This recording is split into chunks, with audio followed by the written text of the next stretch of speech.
આપ જોઈ રહ્યા છો આપણું ગુજરાત અને હું છું આપની સાથે હિના। સમાચારની વિસ્તારથી વાત કરીએ તો ભુજમાં દેશભક્તિ ગીતના ચાલુ પ્રોગ્રામમાં ગીત ગાતા હૃદય રોગનો હુમલો થયો હોવાનું સામે આવ્યું છે। લાઈવ વિડીયોમાં આખી ઘટના સામે આવી છે। ભુજના પ્રમુખ સ્વામીનગર પાસે ડોક્ટર શ્યામાપ્રસાદ મુખર્જી વૃક્ષ મિત્ર ગાર્ડન, વૃક્ષ મિત્ર સંસ્થા તેમજ વૃક્ષ મિત્ર સંગીત સભા દ્વારા 78માં સ્વતંત્રતા દિવસ નિમિત્તે દેશભક્તિ ગીત ગાવાનો કાર્યક્રમ રાખવામાં આવ્યો હતો। તે દરમિયાન આરતીબેન રાઠોડ દેશભક્તિ ગીત રજૂ કરવાની 5 મિનિટમાં જ હૃદય રોગનો હુમલો થયો હતો। પ્રમુખ સ્વામીનગર તેમજ વૃક્ષ મિત્ર સંસ્થા તેમજ વૃક્ષ મિત્ર સંગીત સભાના લોકોમાં શોકની લાગણી ફેલાઈ હતી।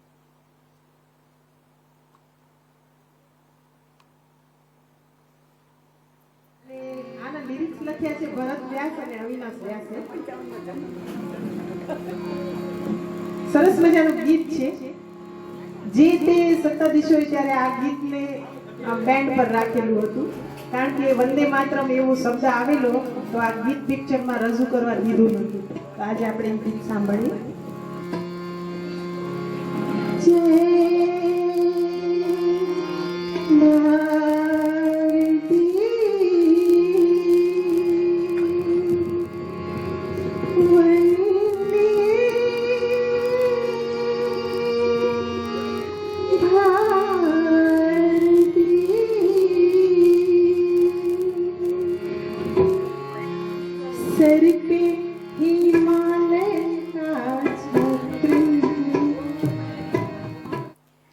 કલકત્તાની ઘટના બાદ ભાવનગરમાં સરકારી હોસ્પિટલના ડોક્ટરો હડતાળ પર ઉતરી ગયા છે। 400 થી 500 રેસિડેન્ટ ડોક્ટરો વી વોન્ટ જસ્ટિસના નારા સાથે સરટી હોસ્પિટલ પરિસરમાં કાળા કપડાં પહેરીને વિરોધ વ્યક્ત કર્યો હતો।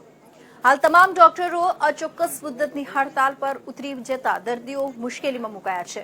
હાલ સરટી હોસ્પિટલમાં માત્ર ઇમરજન્સી સેવામાં જ સારવાર શરૂ રાખવામાં આવી છે।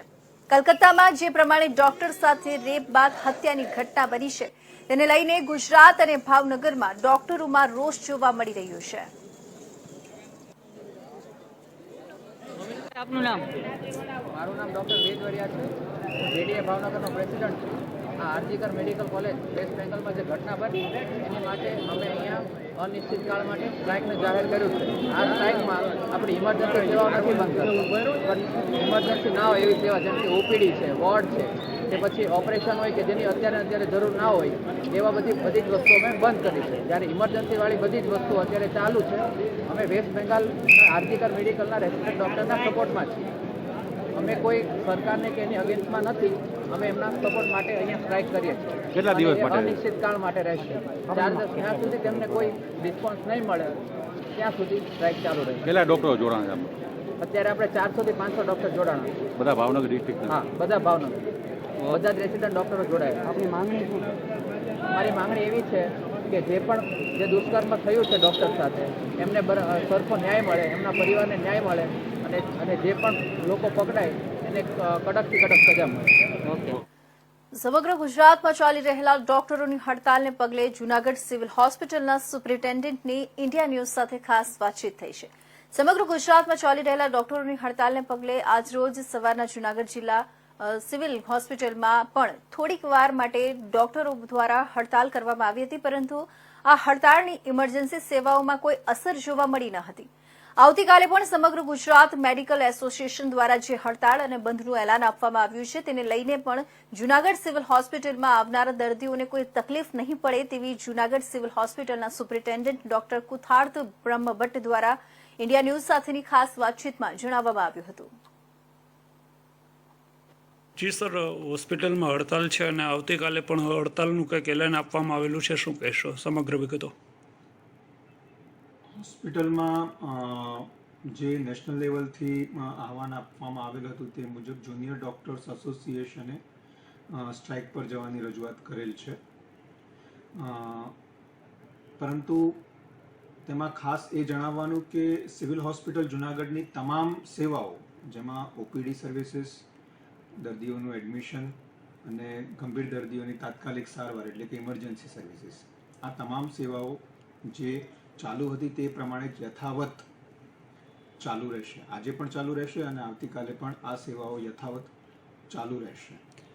સર, ખાસ કરીને અત્યારે જે વિદ્યાર્થીઓ કંઈક રજૂઆત કરવા આવેલા હતા અને એ લોકોનું પણ કહેવું છે કે અમે આવતીકાલે પણ હડતાલ ચાલુ રાખવાના છીએ, તો શું છે?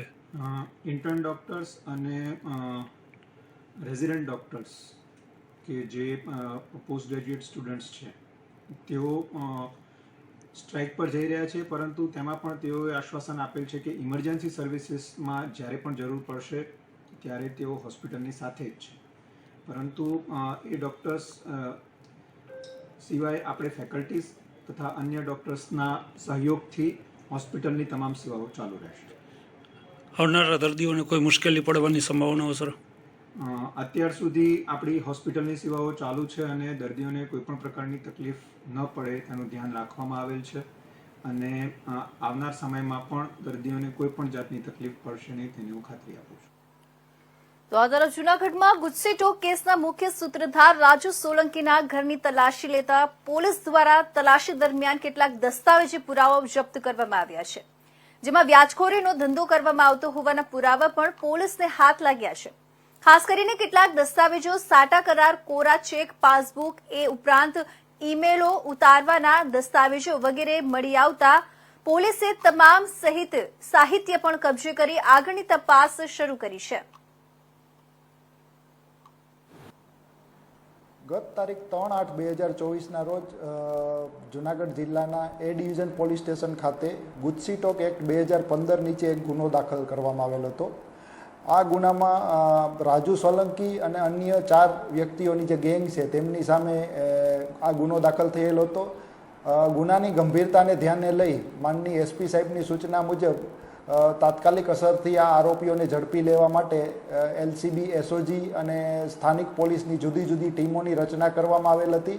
તેમજ ગણતરીના કલાકોમાં આ ગુનાના 4 આરોપીઓ રાજુ સોલંકી, દેવ રાજુ સોલંકી, યોગેશ કારા બગડા, સંજય ચંદ રાજુ સોલંકી, આ 4 આરોપીઓને ઝડપી લઈ અને અટક કરવામાં આવેલ હતી. તેમજ આ આરોપીઓના નામદાર ગુજસીટોક સ્પેશિયલ કોર્ટ રાજકોટ પાસેથી રિમાન્ડ મેળવી ઊંડાણપૂર્વક તપાસ કરવામાં આવેલ હતી. આ આરોપીઓની સંપત્તિ, તેમના ભૂતકાળના ગુનાહિત ઇતિહાસ તેમજ આ આરોપીઓ દ્વારા કયા પ્રકારની એમોથી પોતાની ગેંગ દ્વારા જુદા જુદા ગુનાઓ આચરવામાં આવેલ છે તેની ઊંડાણપૂર્વક તપાસ કરવામાં આવેલ હતી. આ આરોપીઓને નામદાર ગુજસીટોક કોર્ટ રાજકોટના હુકમ મુજબ હાલ સુરત લાજપોર જેલ ખાતે મૂકવામાં આવેલ છે. વધુમાં આ ગુનાના અન્ય આરોપી નંબર 5 જયેશ ઉર્ફે જવો બાવજી સોલંકી જે અટક કરવાનો બાકી હતો, આ આરોપી છે એ જૂનાગઢ એ ડિવિઝન પોલીસ સ્ટેશનના કલમ 307, 397, 323, 114 તથા જીપી એક્ટ 135 મુજબના ગુનામાં અગાઉ ધરપકડ થયેલ હતો અને તે રાજકોટ મધ્યસ્થ જેલ ખાતે મૂકવામાં આવેલ હતો, જેથી નામદાર ગુજસીટોક કોર્ટની મંજૂરી મેળવી અને આ 5 નંબરના આરોપી જયેશ ઉર્ફે જવાને અમો દ્વારા અટક કરવામાં આવેલ છે. તેમજ તેના નામદાર ગુજસીટોક કોર્ટ મારફત દિવસ 2ના રિમાન્ડ પણ મેળવવામાં આવેલ છે.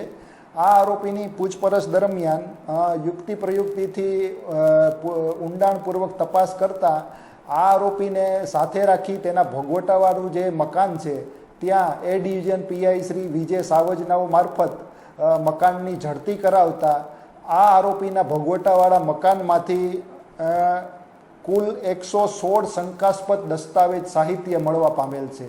આ દસ્તાવેજોમાં મુખ્યત્વે જોઈએ તો પ્રોમિસરી નોટો મોટા પ્રમાણમાં મળેલ છે, વેચાણ દસ્તાવેજો મળેલ છે, ઇમલાના વેચાણ દસ્તાવેજ મળેલ છે, અન્ય વ્યક્તિઓના વાહન વેચાણના દસ્તાવેજો મળેલ છે, કોરા ચેકો જેમાં સહી કરેલી હોય અન્ય વ્યક્તિઓએ તેવું મળેલ છે, આરસી બુકો અન્ય વ્યક્તિઓની મળેલ છે, કોરા સ્ટેમ્પ પેપર મળવા પામેલ છે, અન્ય વ્યક્તિઓની ચેકબુકો પણ મળવા પામેલ છે આ વ્યક્તિના ઘરમાંથી. તેમજ આ જે વ્યક્તિઓ છે આ ગુનામાં સંડોવાયેલ 5 એ જુદા જુદા ગંભીર ગુના જેમ કે હત્યાનો પ્રયાસ, આર્મ્સ એક્ટ, રાયોટિંગ, મારામારી, પ્રોહિબિશન વગેરે પ્રકારના ગુનાઓમાં સંડોવાયેલા આખી ગેંગ છે, જેથી આ ગેંગની ઊંડાણપૂર્વક તપાસ કરવા અને એની જે એમો છે તેના મૂળ સુધી પહોંચવા માટે આ જે સાહિત્ય મળવા પામેલ છે તેની હાલ વિગતવાર ટીમો બનાવી અને અમે ઊંડાણપૂર્વક તપાસ કરી રહ્યા છીએ. વધુમાં અમોને ખાનગી બાતમીદારો મારફત જે વિગતો મળવા પામેલ છે તે મુજબ જૂનાગઢ શહેરની પ્રજા તેમજ આજુબાજુના વિસ્તારના અમુક લોકો પણ આ ગુનાહિત ટોળકીના ત્રાસનો ભોગ બનેલ છે. જેથી આજે આ મીડિયાના મારફત હું જાહેર જનતાને ખાસ અપીલ કરું છું કે આપ સૌ પણ જો આપને આ આરોપીઓ વિરુદ્ધ કોઈ પણ આપની પાસે માહિતી હોય કે આમની વિરુદ્ધ કોઈ ફરિયાદ હોય તો આપના નજીકના પોલીસ સ્ટેશનમાં અથવા અમો તપાસ અધિકારી એસડીપીઓ માંગરોળ દિનેશ કોડિયાતરનો આપ રૂબરૂ સંપર્ક કરી શકો છો. આ પ્રકારના અસામાજિક તત્વો સામે જો જાહેર જનતા ખુલીને પોલીસને મદદરૂપ થશે તો આપણે સાથે મળી અને સહિયારા પ્રયાસોથી આ ગુનાખોરીને ડામી શકશું. આ તપાસમાં વધુ કોઈ પણ અપડેટ હશે તો આપને જણાવવામાં આવશે. ધન્યવાદ. રાજકોટમાં ખાખીનો ખોફ ઓસરતો હોય તેવું લાગી રહ્યું છે. શહેરમાં દિવસે ને દિવસે આવારા તત્વો બેફામ આવારાગીરી કરી પોલીસે ને પડકાર ફેંકી રહ્યા છે. ત્યારે ગઈકાલે રાજકોટના યુનિવર્સિટી રોડ પાસે આવેલા એક પાનની દુકાન પાસે પોલીસ હેડક્વાર્ટરમાં રહેતા એસઆઈના પુત્ર જન્મજયસિંહ ઝાલા નામના યુવક પર આરીફ લંજા, યશુ દવેરા અને શાહરૂખ નામના આવારા તત્વો બેફામ માર મારી છરી વડે જીવલેણ હુમલો કર્યો હતો.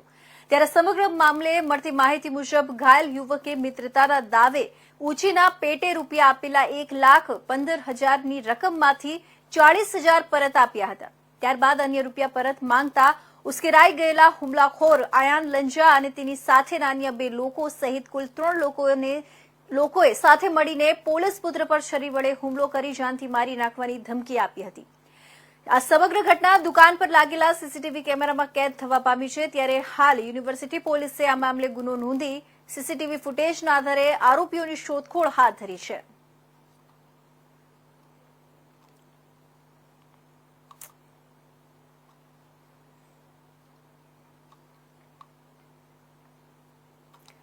આજે ફરી ગાંધીનગર સત્યાગ્રહ છાવણી ખાતે શિક્ષકો ધરણા કરવા મજબૂર બન્યા છે. જૂની પેન્શન યોજના ઓપીએસ લાગુ કરવા શિક્ષકો ભેગા થયા છે. 2019થી ઓપીએસ યોજના અમલમાં મૂકવા માટે માંગ કરી રહ્યા છે. એક હી વિઝન એક હી મિશન પુરાની પેન્શન યોજના લાગુ કરોની ખાસ માંગ કરવામાં આવી રહી છે. છેલ્લા કેટલાક સમયથી એનપીએસ નાબૂદ કરવા અને ઓપીએસ લાગુ કરવા વિરોધ પ્રદર્શન કરી રહ્યા છે. અખિલ ભારતીય રાષ્ટ્રીય શૈક્ષિક મહાસંઘ દ્વારા વિરોધ પ્રદર્શન કરવામાં આવી રહ્યા છે. મુખ્યમંત્રી તેમજ શિક્ષણ મંત્રીને ઓપીએસ અંગે રજૂઆત પણ શિક્ષકો કરી ચૂક્યા છે. કોઈ સમાધાન ન આવતા આજે ફરી શિક્ષકોએ સત્યાગ્રહ છાવણી ખાતે હલ્લાબોલ કર્યું છે.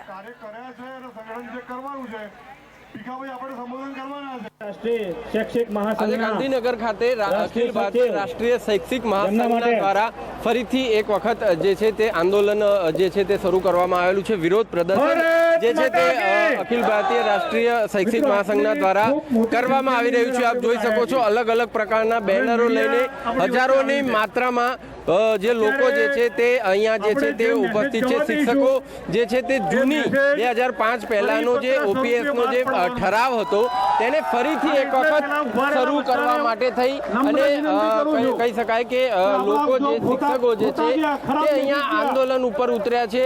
અને ખાસ કરીને જ્યારે વાત કરીએ તો બંને તમામ જે અખિલ ભારતીય રાષ્ટ્રીય શૈક્ષિક મહાસંઘ દ્વારા જે છે તે આ જૂની પેન્શન યોજના ફરીથી જે છે તે લાગુ કરવામાં આવે તેના માટે થઈ અને આ વિરોધ પ્રદર્શન જે છે તે આજે વહેલી સવારથી જ મોટી સંખ્યામાં લોકો પૂરા સમગ્ર રાજ્યના તમામ જિલ્લાઓમાંથી અહીંયા લોકો જે છે તે ઉપસ્થિત થયા છે. આપ જ્યાં સુધી નજર કરો ત્યાં જનમેદની દેખાઈ શકે એટલા એટલે કે હજારોની માત્રામાં લોકો જે છે તે શિક્ષકો તે અહીંયા પોતાનો જે જૂની પેન્શન યોજના ફરીથી લાગુ કરવા માટેનો જે હક છે તે લેવા માટે અહીંયા જે છે તે ઉપસ્થિત થયા છે. ત્યારે આપણે જોઈ શકો છો અહીંયા જે લોકો જે છે જે અહીંયા બેઠેલા છે આપણે તેમાંથી કેટલાક લોકો સાથે વાતચીત કરીએ અને જાણવાનો પ્રયત્ન કરીએ. શું નામ છે? શૈલેષભાઈ પટેલ, પાટણ. તેજસભાઈ, ફરીથી એક વખત જૂની પેન્શન યોજનાને લઈને આપ હડતાલ ઉપર બેઠા છો. આ લગભગ સંગઠન દ્વારા આહવાન થયાથી આ લગભગ ચોથું યા પાંચમું આંદોલન થયું છે. અને જ્યાં સુધી સરકાર જૂની પેન્શન યોજના ફરીથી દાખલ નહીં કરે ત્યાં સુધી અમે અવિરત આ લડાઈ ચાલુ જ રાખવાના છીએ. કેટલા લોકો ભેગા થયા છે? આશરે અહીંયા મેદાનની અંદર લગભગ 8 થી 10,000 લોકો આજે આંદોલનમાં જોડાયા છે અને આ લડાઈ અમે અવિરત લડતા જ રહેવાના છીએ જ્યાં સુધી પેન્શન યોજના દાખલ નહીં થાય ત્યાં સુધી. એટલે કે જ્યાં સુધી પેન્શન યોજના જે છે તે ચાલુ લાગુ કરવામાં નહીં આવે ત્યાં સુધી આ જે છે તે હડતાલ જે છે તે ચાલુ રહેશે. આપણે અહીંયા બીજા એક વડીલ છે તે આપણી સાથે જોડાઈ ચૂક્યા છે. આપણે તેમની સાથે જૂની પેન્શન યોજનાને લઈને ફરી એક વખત જે શિક્ષકો જે છે તે હડતાલ પર ઉતર્યા છે. શું કહેવા માંગો છો? ક્યાં સુધી લડત ચાલુ રહે? અખિલ ભારતીય રાષ્ટ્રીય શૈક્ષિક મહાસંઘે 2022ની વિધાનસભાની ચૂંટણી પહેલા પણ દરેક જિલ્લા સ્તરે સંભાગ સ્તરે ધરણા અને આંદોલનના કાર્યક્રમો કર્યા હતા. ત્યારે ગુજરાત સરકારે 5 મંત્રીઓની કમિટી બનાવીને આ આંદોલનને સમેટવા માટેના પ્રયત્નો કર્યા હતા, જેના ભાગરૂપે 5 મંત્રીઓની કમિટીએ 2005 પહેલાના કર્મચારીઓને ઓપીએસ એટલે કે જૂની પેન્શન યોજના મળી રહે તે માટેનો ઠરાવ કરવાની વાત કરી હતી. પરંતુ આજ દિન સુધી આનો ઠરાવ ગુજરાત સરકારે કરેલ નથી, જેના ભાગરૂપે અખિલ ભારતીય રાષ્ટ્રીય શૈક્ષિક મહાસંઘે ફરી એકવાર આંદોલન કરવાની જાહેરાત કરી છે. અને આજે સત્યાગ્રહ છાવણીમાં હજારોની સંખ્યામાં ગુજરાતના ખૂણે ખૂણેથી શિક્ષક ભાઈ બહેનો અહીંયા ઉપસ્થિત રહ્યા છે. આગામી સમયમાં અમારી કોર ટીમ અને પ્રાંત ટીમ જો ઠરાવ નહીં થાય તો આગામી સમયમાં એના માટેની પણ રણનીતિ ચોક્કસ પ્રમાણે બનાવીને કામ કરશે. આપણી સાથે અખિલ ભારતીય રાષ્ટ્રીય શૈક્ષિક મહાસંઘના જે ભીખાભાઈ છે તે પણ જોડાઈ ચૂક્યા છે. ભીખાભાઈ, ક્યાં સુધી લડત ચાલુ રાખશે અને કેવા આગામી સમયમાં કેવા પગલાં લેવામાં આવશે? લડત તો અમારી ચાલુ જ રહેવાની છે અને આગામી સમયમાં અમે જે પગલાં ભરવાના છીએ એ અમે આજે 4, 4:15, 4:30 જાહેર કરવાના છીએ. પણ આપ સૌને આખા ગુજરાતમાંથી આજે ચાલુ દિવસે રજા મૂકીને આવેલા આ શિક્ષકોનું માનવ મહેરામણ જોઈ રહ્યા છો. હજારો શિક્ષકો આજે રજા મૂકીને આવ્યા છે અને રજા મૂકીને તડકા નીચે બેઠા છે. આ તપ જે છે એને રાષ્ટ્રીય શૈક્ષિક મહાસંઘ એળે જવા દેશે નહીં. સરકારે જે વાત કરી છે, સરકારે જે સ્વીકારેલી વાત છે 2005 પહેલાનો ઠરાવ, એ અમે કમિટમેન્ટ સાથે આપના દ્વારા બધાને કહેવા માંગીએ છીએ કે સરકારે 2005 પહેલાના શિક્ષક મિત્રોને ઓલ્ડ પેન્શન યોજનાની અંદર જલ્દીથી સમાવેશ કરી લે, એમનો ઠરાવ ઝડપથી બહાર પાડી દે. અચ્છા, આજે 4 વાગ્યા બાદ કેવા પ્રકારના પગલાં કઈ નક્કી થયું છે? કઈ અમારી કોર ટીમે નક્કી કરેલું જ છે અને આપને ધ્યાનમાં આવવાનું જ છે જ. પરંતુ અમે કમિટમેન્ટ સાથે આગળ વધી રહ્યા છીએ કે 2005 પહેલાનો ઠરાવ સરકાર અવશ્ય કરે જ, કારણ કે સરકારે બોલેલી વાત છે અને એટલા માટે અમે કાર્યક્રમો આપવાના છીએ. તો ચોક્કસથી આપ સૌએ જોયું કે જે રીતે ભીખાભાઈએ જણાવ્યું તે રીતે કે આ હજારોની માત્રામાં જે શિક્ષકો જે છે તે અહીંયા હડતાલ પર ઉતરેલા છે અને જ્યાં સુધી જૂની પેન્શન યોજના જે છે તે લાગુ કરવામાં નહીં આવે ત્યાં સુધી આ તમામ શિક્ષકો ભાઈઓ તથા બહેનો જે છે તે જે અહીંયા જે રામકથા જે સત્યાગ્રહ છાવણી જે ગાંધીનગર ખાતે આવેલું છે ત્યાં શિક્ષકો જે છે તે ભર તડકામાં પણ પોતાનો હક લેવા માટે થઈ અને ગાંધીનગર સત્યાગ્રહ છાવણી પ્રદર્શન કરવા માટે બેઠા છે. 4 વાગ્યા બાદ મોડી સાંજે કદાચ બની શકે કે આના કંઈક નિયમો જે છે તે રણનીતિ નક્કી કરવામાં આવે.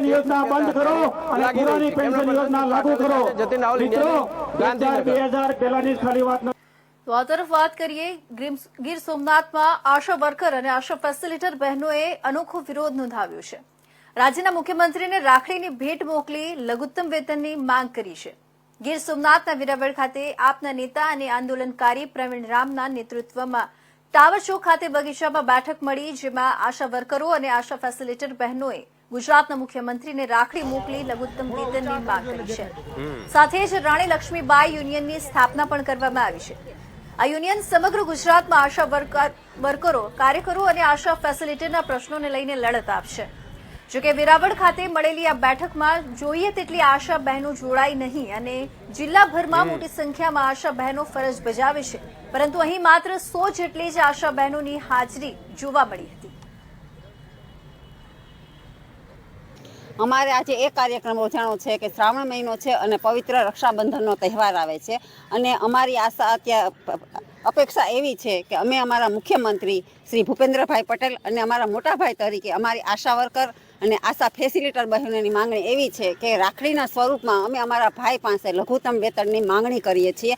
અત્યારે તો બધી માંગ અમે વારંવાર કરતા હોય છીએ, પણ આ પવિત્ર રક્ષાબંધનનો તહેવાર આવે છે અને અમારા ભાઈ પાસે એવી અપેક્ષા છે કે અમે અમારા કામ પ્રમાણે અમને લઘુત્તમ વેતન તમે આપો એવી અપેક્ષા છે. ગીર સોમનાથ જિલ્લાના 6 તાલુકાના બધા આશા વર્કર બહેનો, બધા આશા લેટર, બધા આશા ફેસિલિટર બહેનો થકી બધાની રાખડી અને લેટર પણ અમે મોકલીએ છીએ અને એમાં અમારી માંગણી એક મોટા ભાઈ પ્રત્યે અમે આપેલી છે અને તમે ખાલી વાંચી અને તમે એટલી આશા પ્રત્યે આશા રાખી, અમે પણ એટલી આશા રાખીએ છીએ અને અમે તમારી પાસે એટલી અપેક્ષા રાખીએ છીએ કે અમારી માંગણીને સ્વીકારજો. આજરોજ વેરાવળ ખાતે આશા બહેનો અને આશા ફેસિલિટર બહેનો દ્વારા એક નવતર પ્રયોગ અને નવતર રજૂઆત થઈ છે. આમ તો રક્ષાબંધનનો ત્યોહાર, પવિત્ર ત્યોહાર, ભાઈ બહેનનો પવિત્ર ત્યોહાર છે અને ત્યારે જ્યારે બહેન રાખડી બાંધતી હોય છે ત્યારે ભાઈ ખુશીથી કંઈક ભેટ સોગાદ સ્વરૂપે પણ આપતા હોય છે. ઘણીવાર કોઈ ભાઈ કંજુસાઈ કરે અથવા દેશી ભાષામાં કહીએ તો ખીચામાં હાથ ન નાખે તો બેનને માગવાનો પણ અધિકાર છે. એટલે આજે તમામ આશા બહેનો અને આશા ફેસિલિટર બહેનો જે મેન લીડરો છે એ આજે અહીંયા વેરાવળ ખાતે ભેગા થયા છે અને અહીંયા ભેગા થઈને એક રાખડી આ રાજ્યના મૃદુ અને મક્કમ મુખ્યમંત્રીને મોકલી રહ્યા છે અને રાખડીની સાથે સાથે ભાઈ પાસેથી માંગ કરી રહ્યા છે, કારણ કે ભાઈ ઘણા સમયથી ખીચામાં હાથ નથી નાખી રહ્યા, એટલે બેનનો અધિકાર છે.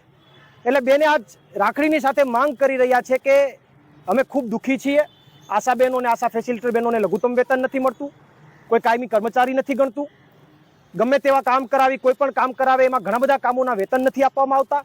સાથે સાથે આજે તમામ આશા બહેનો સાથે મળી અને આશા બહેનો માટેનું એક યુનિયન, આશા ફેસિલિટર બહેનો માટેનું એક યુનિયન આજે એમની જાહેરાત થઈ છે અને યુનિયનનું નામ, એ સંગઠનનું નામ રાણી લક્ષ્મીબાઈ આશા યુનિયન રાખવામાં આવ્યું છે. આ યુનિયનની તમામ જવાબદારી આશા બહેનો નિભાવશે, એમના હોદ્દેદારો આશા બહેનો હશે, એમના કરતા હરતા આશા બહેનો હશે અને આ યુનિયનનું કામ રહેશે કે કાયમી માટે આશા બહેનો અને આશા ફેસિલિટર બહેનોના પ્રશ્નો માટે લડત આપશે. તો આ તરફ ભુજના ચિત્રકારે પીપળાના પાંદડા પર શિવજીનું સર્જન કરી આરાધના કરી છે. હિન્દુઓનો પવિત્ર માસ એટલે શ્રાવણ માસ. શ્રાવણ માસમાં ભગવાન શિવના શ્રદ્ધાળુઓ ધાર્મિક કાર્યો સાથે શિવજીની પૂજા અર્ચના કરે છે. ત્યારે ભુજના ચિત્રકાર લાલજીભાઈ જોશીએ પવિત્ર વૃક્ષ એવા બ્રહ્મ પીપળાના પાંદડા પર શિવજીનું સુંદર સર્જન કરી આરાધના કરી છે, જે ખૂબ જ સુંદર અને આકર્ષક લાગી રહ્યું છે. લાલજીભાઈ જોશીએ જણાવ્યું હતું કે આ પ્રોસેસમાં પીપળાના પાનને 7 થી 11 દિવસ પાણીમાં પલાળી રાખ્યું હતું, જેથી તે પારદર્શક જેવું થઈ જાય અને ત્યારબાદ માત્ર 4 કલાકમાં પીપળાના પાન પર આ ચિત્ર તૈયાર કર્યું છે.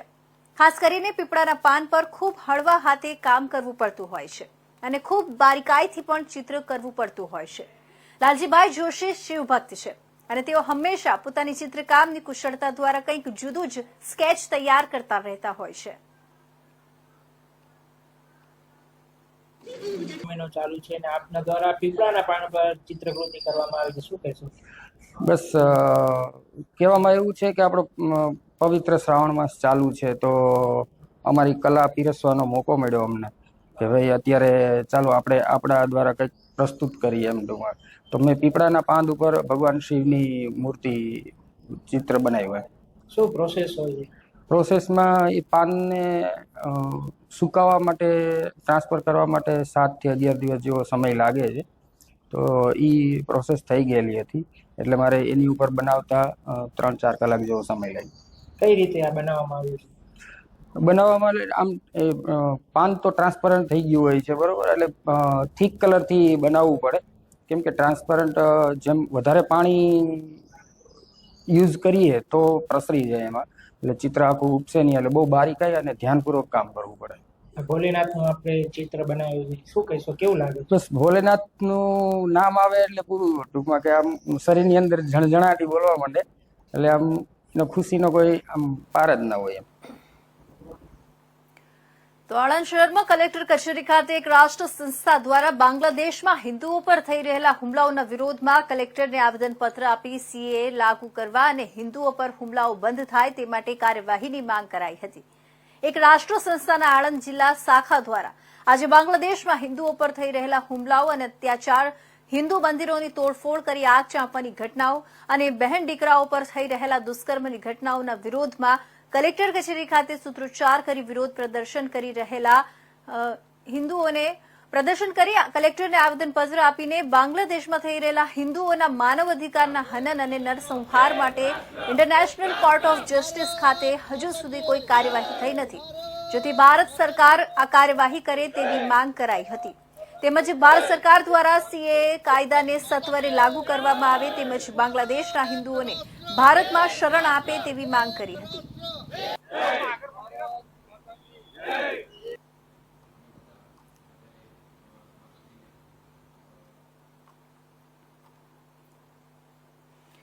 તો આ હતા મહત્વના સમાચાર. નવા સમાચાર સાથે ફરી મળીશું. ત્યાં સુધી જોતા રહેજો ઇન્ડિયા ન્યૂઝ ગુજરાત.